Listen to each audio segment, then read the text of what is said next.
क्या मैं यह कहता हूँ, यह रहा मेरा पर्स, जिसमें से जितने सिक्के चाहो खुशी खुशी निकाल लो? नहीं, इसके बजाय मैं यह कहता हूँ कि मेरा पर्स भी तुम्हारे पर्स की तरह ही खाली है। आखिर इसकी क्या वजह है? हमारे पास धन टिकता क्यों नहीं है? हम संपत्ति क्यों नहीं जोड़ पाते हैं?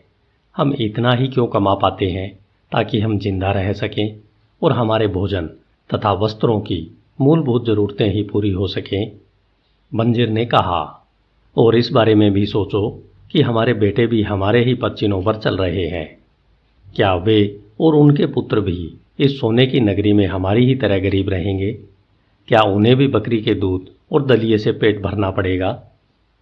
कोबी ने हैरान होकर कहा, बंजिर, हमारी दोस्ती को इतने साल हो चुके हैं, परंतु तुमने पहले तो कभी ऐसी बातें नहीं की। अब तक मैंने कभी इस तरह से नहीं सोचा था। सुबह होते ही मैं काम में जुट जाता था और अंधेरा होने तक जुटा रहता था।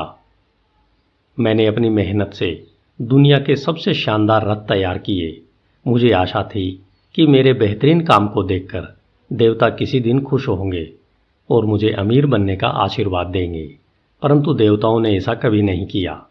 अब मुझे यह एहसास हो चुका है कि वे ऐसा कभी नहीं करेंगे। इसलिए मेरा दिल उदास है। मैं अमीर बनना चाहता हूँ। मैं चाहता हूँ कि मेरे पास जमीन हो, मवेशी हो, सुंदर कपड़े हों और पैसों से भरा पर्स हो। इन चीज़ों को पाने के लिए मैं डटकर मेहनत करने को तैयार हूँ। इन चीज़ों को पाने के लिए मैं अपनी पूरी योग्यता और क्षमता से मेहनत करने को तैयार हूँ, परंतु मैं यह भी चाहता हूँ कि मेरी मेहनत का मुझे उचित पुरस्कार मिले। मैं एक बार फिर तुमसे पूछता हूँ, आखिर क्या बात है? दुनिया में इतनी सारी अच्छी चीज़ें हैं, परंतु वे हमें क्यों नहीं मिल सकती है? हमारे पास इतना पैसा क्यों नहीं है कि हम अपनी मनचाही चीज़ें खरीद सकें? कोबी ने जवाब दिया, काश मुझे इस सवाल का जवाब पता होता। मैं भी उतना ही असंतुष्ट हूँ जितने कि तुम। संगीत बजाकर मैं जितना भी कमाता हूँ तत्काल खर्च हो जाता है। मेरे परिवार को भूखों मरने की नौबत न आए, मुझे अक्सर इसकी योजना बनाना पड़ती है। मेरे दिल में एक प्रबल इच्छा बहुत समय से है। मैं एक ऐसा वाद्य यंत्र खरीदना चाहता हूँ जिससे मैं अपने मन में तैर रही संगीत की धुनों को सचमुच बाहर निकाल सकूं।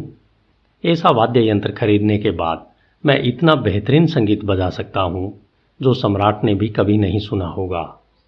इस तरह का वाद्य यंत्र तुम्हारे पास होना चाहिए। बेबीलोन में तुमसे ज़्यादा मधुर संगीत कोई नहीं बजा सकता है। न सिर्फ सम्राट बल्कि देवता भी खुश होंगे, परंतु तुम उसे खरीदोगे कैसे? हम दोनों तो सम्राट के गुलामों जितने गरीब हैं। घंटी की आवाज़ सुन रहे हो? वह देखो, सम्राट के गुलाम आ गए हैं। उसने पसीना पसीना हो रहे अधनंगे भिश्तियों को देखा जो नदी से पानी ला रहे थे और संकरी सड़क पर बोझ लाद कर चल रहे थे।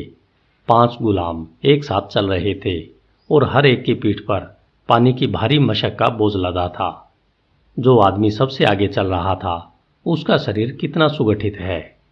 कोबी ने सबसे आगे घंटी लेकर चलने वाले व्यक्ति की तरफ इशारा किया जिसकी पीठ पर मशक नहीं थी। साफ नजर आता है कि वह अपने देश में प्रतिष्ठित आदमी रहा होगा।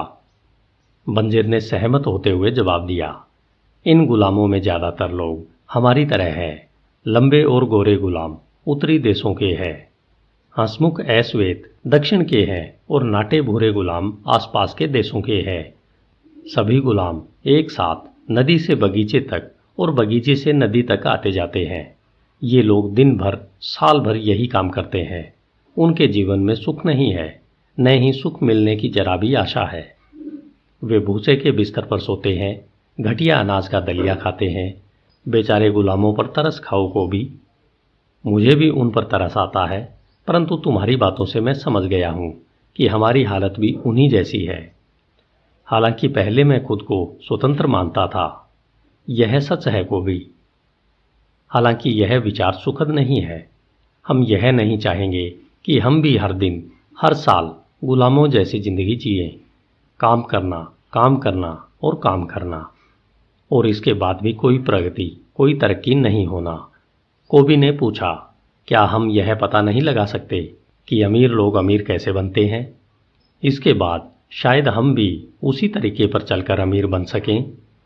अगर कोई व्यक्ति दौलत का रहस्य जानता हो और वह हमें बता दे तो शायद हम भी उस रहस्य को सीख सकते हैं। बंजिर ने सोचते हुए जवाब दिया। कोबी ने सुझाव दिया, आज ही मुझे अपना पुराना मित्र अरकाद दिखा था। वह अपने सुनहरे रथ पर सवार था। उसने मुझे देखकर अनदेखा नहीं किया जिस तरह बाकी अमीर लोग करते हैं। इसके बजाय उसने अपना हाथ मेरी तरफ हिलाया ताकि सब लोग यह देख लें कि वह संगीतकार कोबी का मुस्कुराकर अभिवादन कर रहा है। बंजिर ने कहा, लोग कहते हैं कि अरकाद बेबीलोन का सबसे अमीर आदमी है। कोबी ने जवाब दिया, इतना अमीर कि सम्राट भी खजाने के लिए समय समय पर उसकी मदद लेता रहता है। बंजिर बीच में बोल पड़ा, इतना अमीर? अगर वह मुझे कहीं रात में अंधेरे में मिल जाए तो मुझे डर है कि मेरा हाथ उसके मोटे पर्स पर न चला जाए। कोबी ने झिड़कते हुए कहा, बकवास।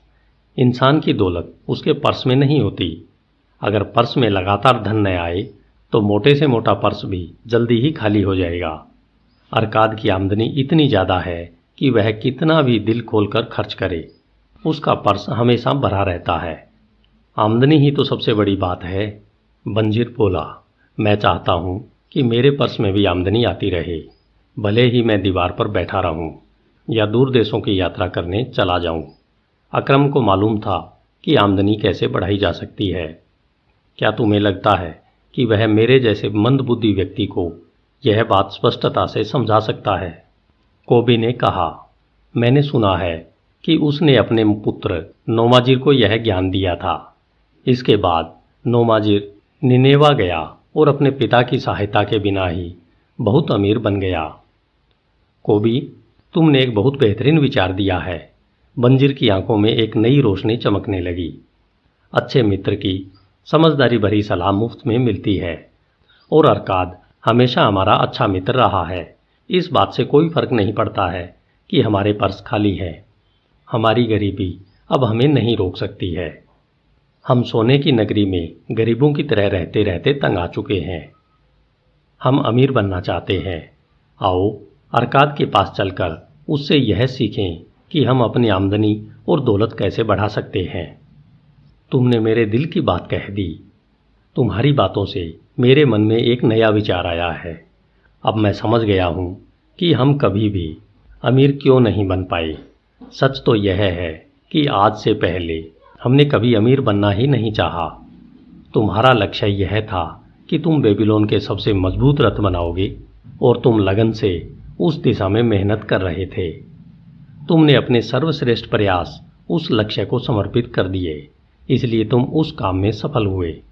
मेरा लक्ष्य बेहतरीन संगीतकार बनना था और मैंने उस दिशा में मेहनत की। अंततः मैं अपने लक्ष्य तक पहुंचने में सफल हुआ। जिन लक्ष्यों की दिशा में हमने मेहनत की उन तक पहुंचने में हमें सफलता मिली। देवताओं को इस स्थिति में यूं ही चलने में कोई दिक्कत नहीं है। बहरहाल अब हमें उगते सूरज की किरण दिख रही है। यह हमें आमंत्रित कर रही है कि हम अमीर बनने का तरीका सीखें। अगर हम अमीर बनने का तरीका सीख लेंगे तो हमारी सारी इच्छाएं चुटकी बजाते ही पूरी हो जाएंगी। बंजिर ने आग्रह किया, हम आज ही अरकाद के पास चलते हैं।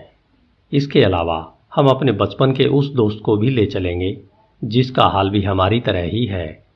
मैं चाहता हूँ कि वे अरकाद के ज्ञान का लाभ उठाएं। बंजिर, तुम हमेशा अपने मित्रों का बहुत ख्याल रखते हो, इसलिए तुम्हारे इतने सारे मित्र हैं।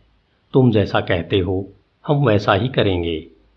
हम आज ही चलेंगे और अपने बचपन के मित्रों को भी ले चलेंगे। धन्यवाद। HindiAudiobook.com। अध्याय 2। बेबीलोन का सबसे अमीर आदमी। प्राचीन बेबीलोन में कभी अरकाद नाम का बहुत अमीर आदमी रहता था। उसकी अपार दौलत के चर्चे दूर दूर तक फैले थे। इसके अलावा उसकी उदारता भी मशहूर थी। वह दिल खोलकर दान देता था और परोपकार के काम करता था। वह अपने परिवार के प्रति उदार था और खुले हाथ से खर्च करता था। फिर भी हर साल वह जितना खर्च करता था उसकी दौलत उससे ज़्यादा तेजी से बढ़ जाती थी। उसके बचपन के मित्रों ने एक दिन उसके पास आकर कहा, अरकाद, तुम हमसे ज़्यादा खुशकिस्मत हो। तुम बेबीलोन के सबसे अमीर आदमी बन गए हो, जबकि हम मुश्किल से गुजारा कर पा रहे